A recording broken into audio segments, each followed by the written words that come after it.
The more you know, the more you realize you don't know.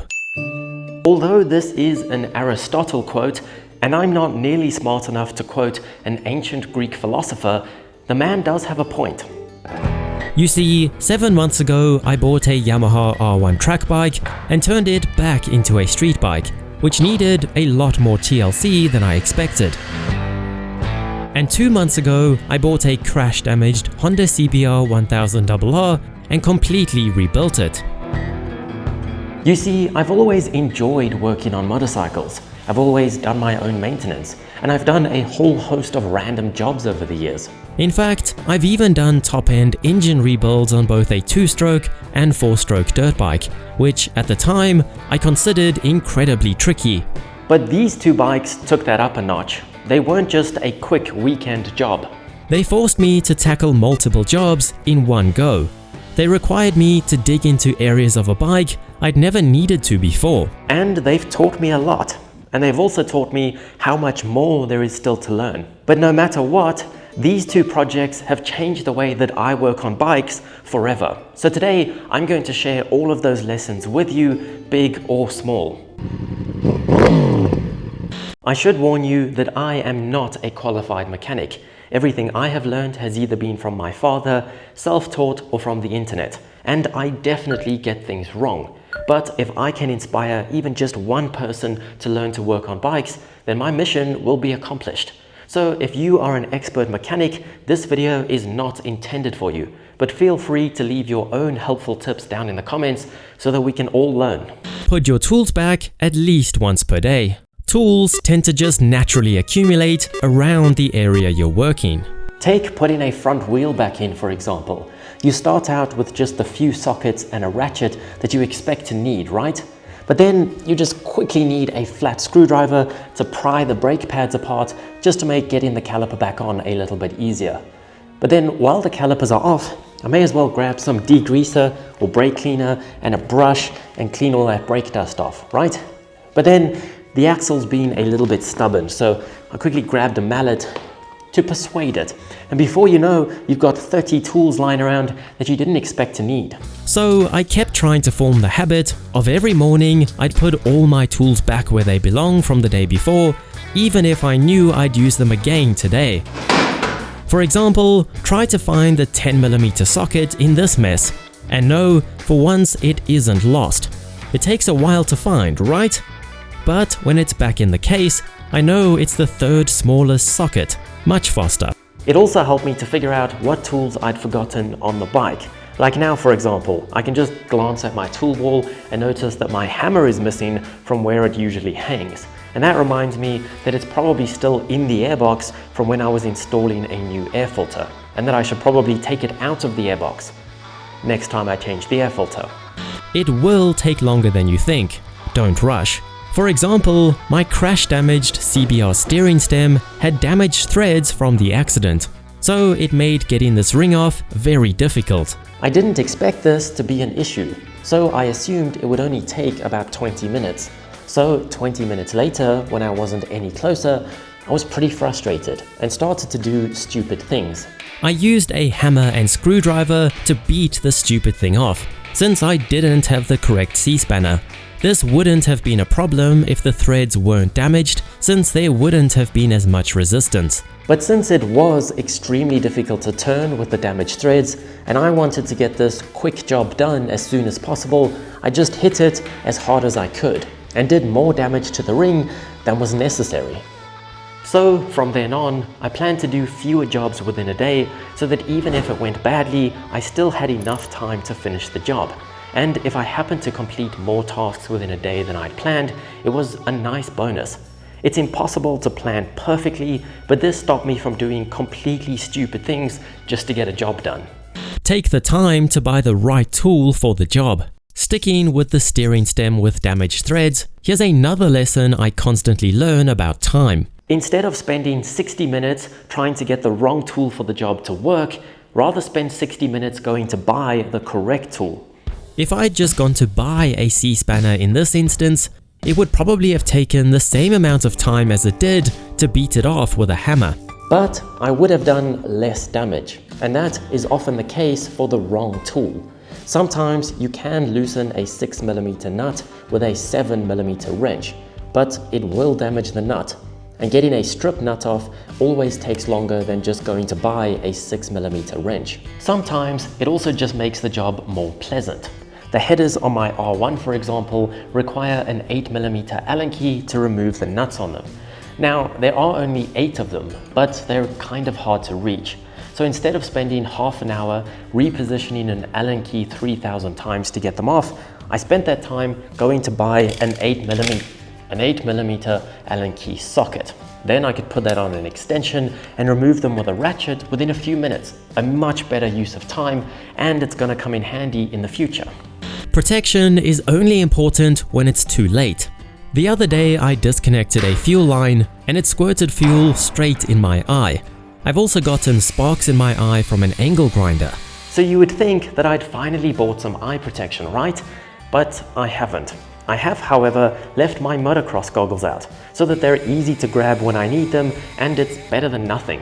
And hammering off that steering stem ring was actually painfully loud.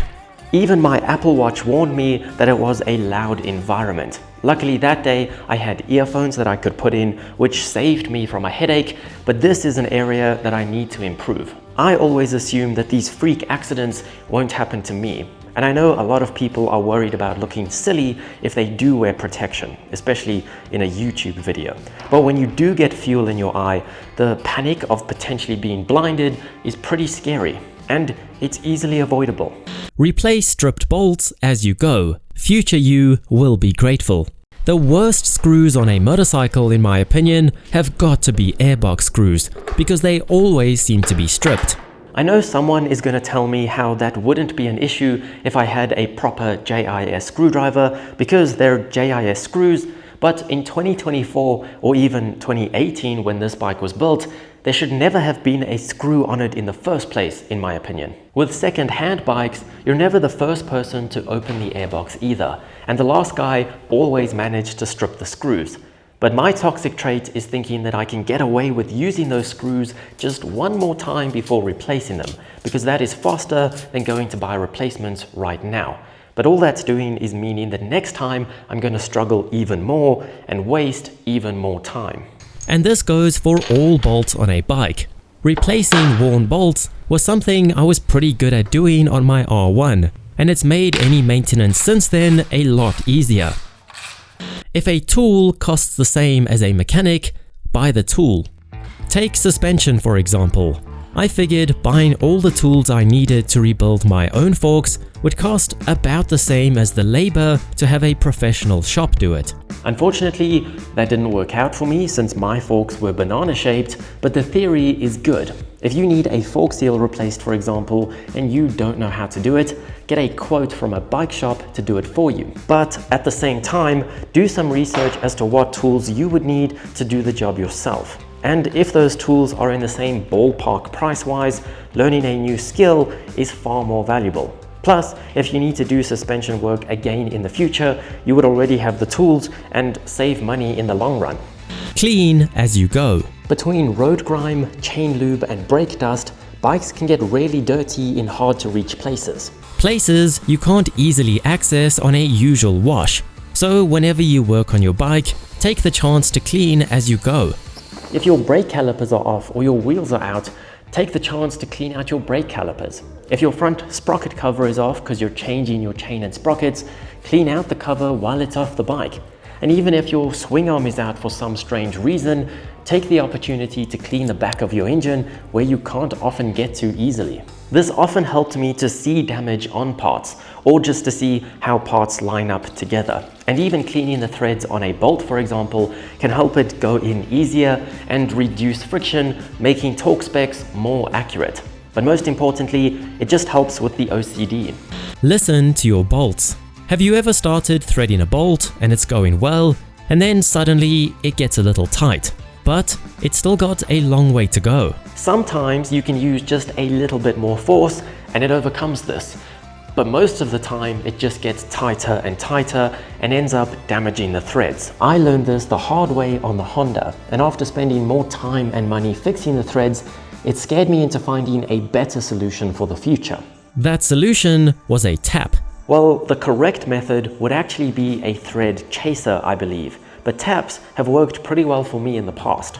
Getting a tap that matches your threads allows you to thread the tap into the hole to clean out any debris or thread locker that's stopping your bolt from going in easily. And there are usually only a handful of different size threads on a bike, so you can reuse these time and time again. This is also faster than installing a threaded insert or tapping new threads just because you destroyed them.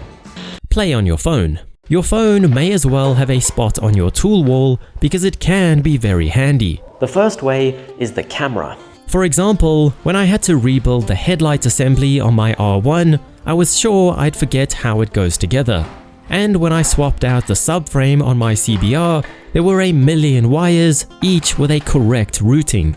So I made sure to take a lot of photos from all different angles beforehand, so that when I got lost, I could just refer to the photos and zoom in on wires or bolts rather than just guessing. There's something our grandfathers couldn't do. When it came to spark plugs, for example, I couldn't even look down the hole to see if I was cross-threading the spark plug or not, but my phone could, and I could watch that footage back. Then there's obviously the flashlight. I used that to look inside my R1's tank, for example, just to make sure that there wasn't any leftover peeling paint inside it. And my personal favorite is finding part diagrams online. If you can find a workshop manual for your bike, it's invaluable. But I've mainly been using parts diagrams from websites like Partszilla just to see what parts have fallen off the bike in the accident, for example, what part numbers they are so I can order new ones, and even just to see what order parts go in.